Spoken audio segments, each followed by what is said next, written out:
Hi, this is Kim Verdensky, your ENC 1101 composition instructor, and I'm just going to update everyone on the process of the humanities essay. At this point, we have finished the first unit of the humanities process in which students have selected their piece of art. And now we will be moving into developing your topics and learning about the evaluation of art and why the evaluation of art is important. So the first thing I'm going to do is share my screen and walk through the course with you so that you may see the upcoming assignments and what needs to be done with them.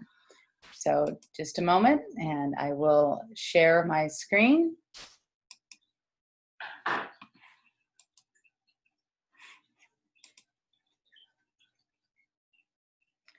Okay, so up in the top of your course, you do have your little envelope, which indicates your email account. Please make sure you check it regularly, especially if there's a little orange dot on it. That does mean that you have incoming messages. I have updated some information in regards to paraphrasing, summary, and direct quote in the news area of our course as well, as that was one of the common comments that I made in regards to the Humanities Reading 1 assignment. Many students did a great job of using direct quotes. However, we do want to make sure that we work more on paraphrasing and summarizing our information so that it flows better with your own voice and your own purpose. The only time we really want to use direct quotes is if we're doing a literary analysis or if you're using dialogue or statistics or something is said so well that it could never be restated and keep its original purpose and emphasis. So I have given you a couple links to go ahead and follow up with that on. The first is for OWL Purdue, which we've talked about previously as being a great resource. So I will reference OWL throughout the semester multiple times. Again, it's a great resource for MLA formatting and APA formatting, as well as general writing practices. There's also a LibGuide that includes a video that will help reinforce the paraphrase, summary, and direct quote process. Okay. So as always, you do have your due dates in the right-hand side of your page.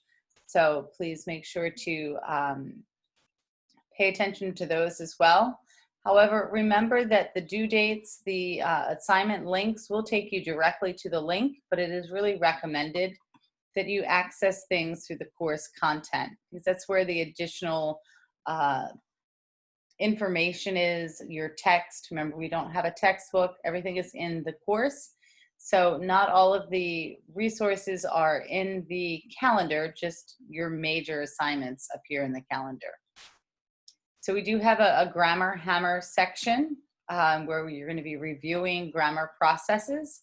The objective of the grammar hammer lessons are that you're reviewing, improving our writing skills.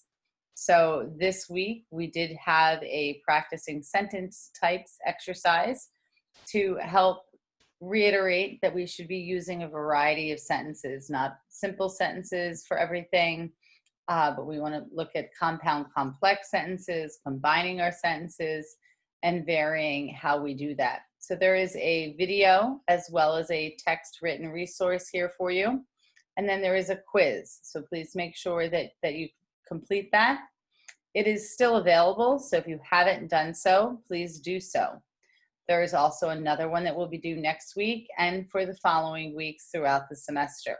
Okay, so please make sure you check for those as well. I'm going to go ahead into the writing for the humanities unit now. That's the current major objective that does end with a 600 to 800 word essay. So as I mentioned, students should have at this point selected their art piece. And it is this piece of art that you have selected that you will be writing your 600 to 800 word essay on. Remember, this analysis does need to be in your own original voice and your own ideas. So we are not going to be using other people's critiques of the pieces of art, but you may use information about the artist, their biographical information, possibly historical information about what was going on in that timepiece. A number of people have posted images that are classic Gothic or religiously based pieces. If you're going to bring in the religious aspect of the piece, please cite the doctrine that it comes from. If you're doing something that comes from the Bible should be cited. You can use OWL to help you with that citation. We are really working on making sure that we cite anything that is not common knowledge. So if you have a background knowledge of something, that doesn't mean everyone else does. So you do have to think of 10 random people. Would 10 random people know the information that you're stating in your essay? If 10 random people would not know that information, then you would need to cite it. So that might mean you need to go to a source and find the source that talks about the information in question. Okay, so now we're moving into this pre-write section. You've chosen your piece of art, and we are going to do another reading looking at how other people write about art. So in this selection, the Hume Reading 2 piece, there again is a link. This one also deals with photographs, and it's with the American Gothic image. Really great selection of black and white photos that capture a whole story. So in writing this piece, you again are going to cite, you could do direct quote, but a summary or paraphrase is preferred. And then include the in-text citation. Trying to really get you to practice the process of citing in smaller bits so that when we go to do it in your larger essays that you're prepared. Okay, so that's, again, preparing the writing process and looking at how others write about art. Then moving on, we have a review of the guidelines. Oh, sorry, wrong section. We have a visual vocabulary discussion. Please remember in your discussion forums, you are not only posting your response to the prompt, but you are responding to a peer as well. Okay. The outline is where you're going to start brainstorming your essay. Remember, we're looking at 4 paragraphs, 600 to 800 words. You have a sample here, and then this is an actual template that you can open in a Word document and then just fill in your information. Okay, so if you open and download this document, it tells you step by step what you should be doing. Okay, so just a moment. In your introduction, you're going to include the name and date of the artwork, the name of the artist, where it is located, and a brief summary or overview of the image. Again, no research. Should essentially conclude with your thesis statement. What message do you think the artist is sending? Okay. Your first body paragraph does need to include some specific visual language. This is a link that will take you to some terminology that you might want to review to include. And how does this impact the image? Then you want to connect that term back to your thesis. So whatever image or image language you're using here, it should appear in that thesis sentence in your first paragraph. And then the same goes for the next body paragraph. You're going to talk about another particular aspect of the image using more visual vocabulary. This visual vocabulary should also appear in that thesis statement. And then your conclusion. Discuss why the image is important. Now it says important to you, but please avoid the use of first or second person pronouns throughout your essay. So no I, my, me, or you should be used throughout the essay. So when you go to create your outline, you're going to essentially highlight that material and then just type in your content. I have also included another example of an outline in the course content for you in this pre-writing area. That is an example of a paragraph style outline. Either format is fine. This one, again, is more of a paragraph format. This is a sample student where they went ahead and inserted the image. They practiced that as a requirement of the final submission. And this student really felt, I just need to start typing and get the information out, and then I'll go back and work on it. So I wanted to show you both options. One is a linear outline, and this is a paragraph-based outline. For something that's 600 to 800 words, the paragraph style is great. Now, as you start to need to synthesize more sources and more evidence and more research in your writing, the paragraph style outline might not be the best fit. But for our purposes right now, if you're the person that just needs to start typing to get their thoughts flowing, please get words on the page, get started. Okay, so here is an example of that. I'm going to go ahead and take a step back. This same student that submitted that paragraph-based outline, I've also included their full essay in the draft section of the course. And we're going to move into that draft section of the course here in just 1 second. But I first want to talk about this visual vocabulary assignment. It is a video link, and the link is here, and it addresses how the analysis of art helps us in many aspects of our lives. But I really want to jump to one of the sections of the painting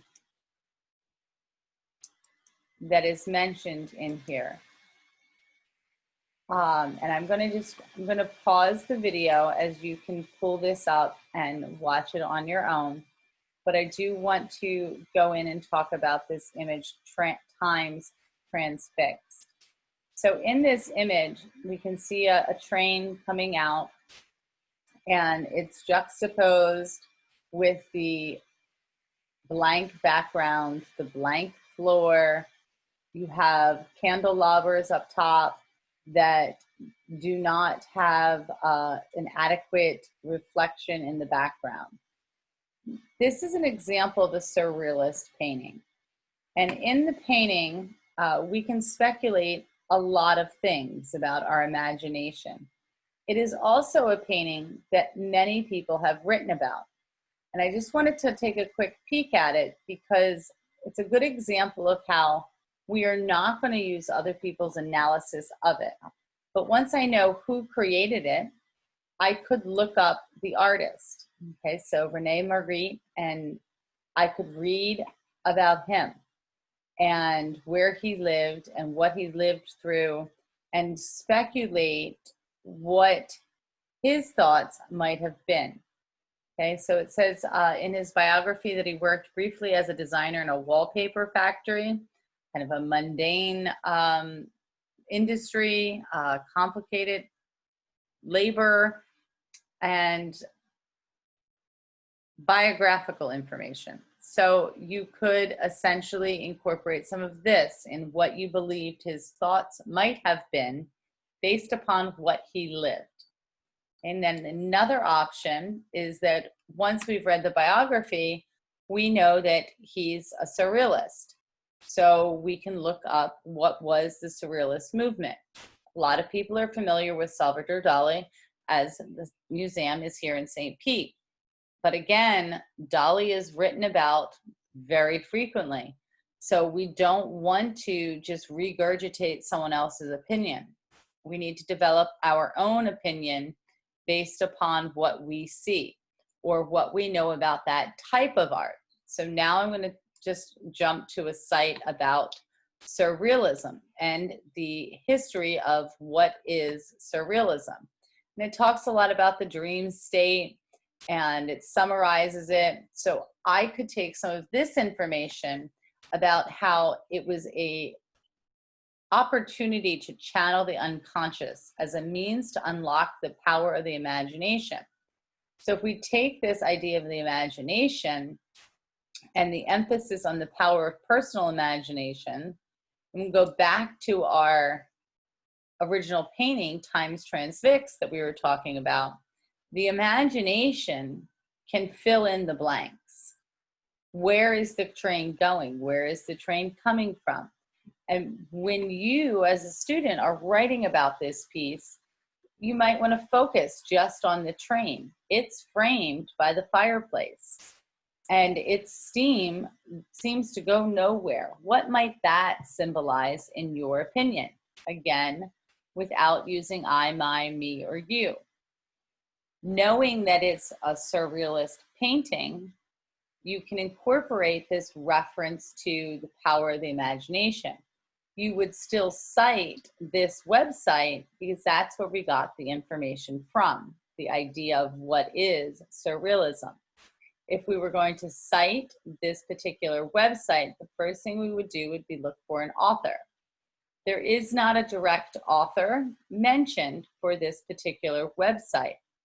So we would cite it by the title of the page, which is Surrealism, and then we would use the title of the website and the URL. Okay, and again, reference OWL. I'm going to jump to OWL real quick so we can take a look at that, about how to cite a page on a website. So if you go to OWL and then we scroll down, we're going to go to MLA Formatting and Style Guide and open that up. And along the left-hand side, we will have a table of contents where it lists all of the major things that you would need to know. We just were looking at a web page. So I'm going to go to electronic sources. And it's not uncommon for a website to not have an author for a page. So we're going to scroll down to where it says citing a web page. We're not citing the entire website. We're just citing that page. So we're going to scroll down. It says a page on a website. The second example is the one we would follow because it is an example of a web page without an author. We're referencing it by the title of the page, the website that it appeared on, the day, month, year it was updated, and then the web address. Sometimes it won't have a day, month, and year when it was posted. Many times there will be a copyright year, but if there is no date information whatsoever, we can just put an ND. And I'm going to go back to our art page and I'm going to scroll all the way down to the bottom. And I'm going to look to see if there's a copyright date for this page. And there is, 2020. So in our example of citation, after I did the title of the page, which is Surrealism, and the title of the website, which is The Art Story, I would then put the year 2020 and the URL. That would appear in my works cited list at the end of my essay. Anytime I used information from this Surrealism site, I would include in parentheses and then quotation marks the title of the web page, which again was Surrealism. Okay. So we just kind of reviewed the basics of in-text citation and a works cited page for a web page. And we were looking at this piece of art as an example of one that can definitely be analyzed, but many people have already done that. And I looked through sources with you to give you examples of the types of sources that you could use in the evaluation of your art pieces. So you can use biographical information, and you can use information about the genre or the history of the time period in which it was created. You are not going to use other sources where people make their own statements about what they think the painting was about, or the photograph was about, or the sculpture. This should all be based upon your evaluation of the piece. So I'm going to go ahead back into our unit now. And we addressed all of this as a follow-up to the visual vocabulary piece and the piece that you already wrote about, the why is art important piece in the first unit. Okay. So please make sure that you watch the visual vocabulary resource as it addresses that terminology of juxtaposition, rule of thirds, the use of lines and framing, as this is the visual vocabulary that you should be using to incorporate into your outlines, as well as build in your essay. Okay, so I reviewed the piece that appeared in Art as Investigation. That was the Times Transfix piece. We've talked about what the Humanities Reading 2 piece is about, the Gothic art, photography, black and white, and how you're going to really focus on using paraphrase and summary. Use those resources that I posted in the news area for you. Look at the sample paragraph essay outline. Look at the sample linear bulleted outline.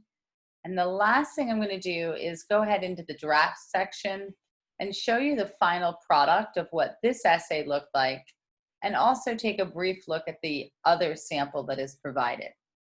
Okay, so here is the sample that comes from the outline that I provided for you. And this was a well-formatted, well-developed essay. You can see here how they've incorporated the biography of the artist, and that's where they got this information from. So this one really has nice use of in-text citation, where the student has summarized information that was historical or biographical. Some of it even addresses the type of landscape painting that the artist is doing. It is not, however, using sources that write about the piece of art. So this is one sample that you should maybe take a jump forward to look at as you start to organize your own essay. Seeing the end game might be helpful. I'm going to take another step back to the draft section of the unit and open up the second sample that's there for you.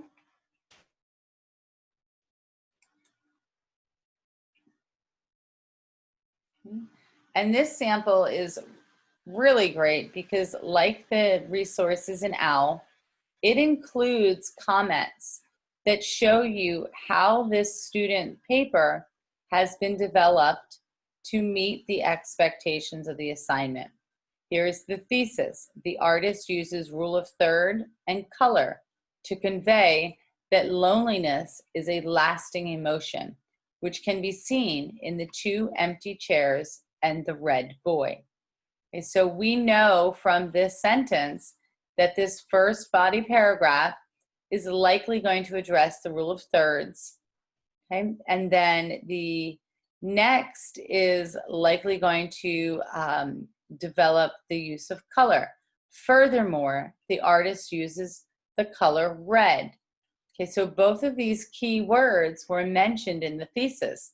That's how this student is developing cohesiveness and organization, by the restatement of the key words and the transitional phrases.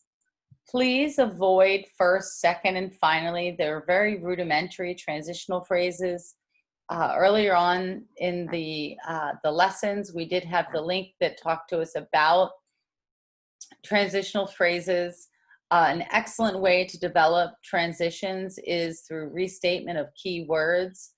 Certainly use the traditional phrases, furthermore, additionally, and those sorts of phrases, but you do want to try to use your voice as much as possible. So as you move forward with organizing your thoughts and your ideas, I do recommend going ahead and looking at the two samples so you can see what the big goal is. I'm going to go back into our primary module area. And again, just review what we have done. So we should have at this point completed everything in the Humanities Explore lesson.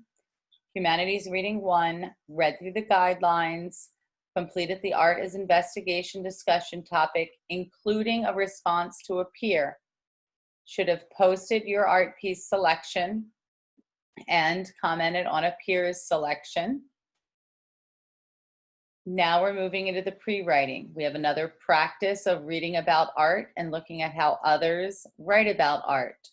We're going to continue developing our knowledge of visual vocabulary with this video, and again, complete the discussion forum. The outline template and the outline sample. All of this is what's due on the 4th.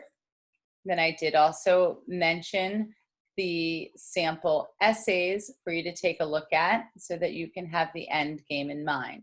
Remember, you do still have a couple weeks to be working on this.